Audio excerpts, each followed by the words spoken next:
The trouble is, when it arrives, every bale of cotton is slightly different. So to make a consistent thread, the cotton needs to be blended.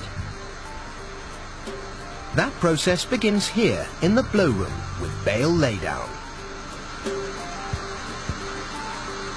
A machine called a Truschler blendomat uses a mechanical arm to pick fibres from the top of the bales. These fibres are then blown along air ducts into special multi-mixers before they're cleaned by being blown around, allowing any trash to fall out the bottom.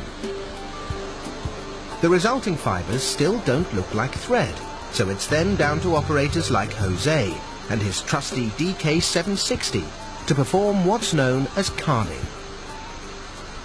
Now, despite what you may think, carding isn't something that a Las Vegas croupier does, but is rather the process of untangling the fibres by combing and pulling the cotton into a kind of web. The fibres are then stretched together to form a thick strand called a sliver. At a speed of 1,500 feet per minute, 6 slivers are stretched and combined. The next stage is spinning. At each one of these stations, cotton slivers are pulled and twisted at a rate of up to 120,000 revolutions per minute. There are between 100 and 250 fibres in a single thickness of cotton thread, and just 20 grams of fibre produce a whole kilometre of fine yarn. On these giant reels, they now have something that's starting to look like familiar cotton. But to make jeans blue, the cotton first needs to be dyed. You guessed it, yellow.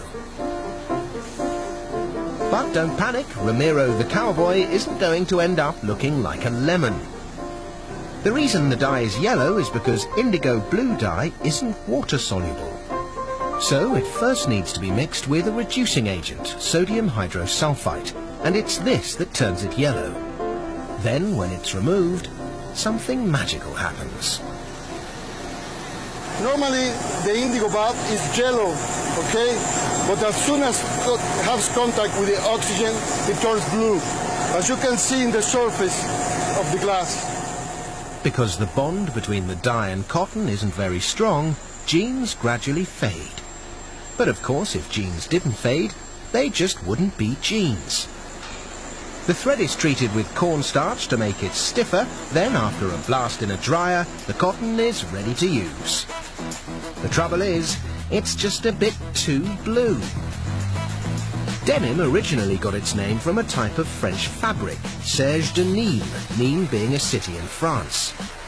If you look at it closely, you'll see it actually contains a combination of white and blue thread.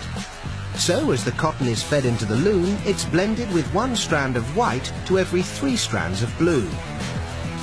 Each of these looms turns out 3,000 meters of denim every week, enough to make cowboys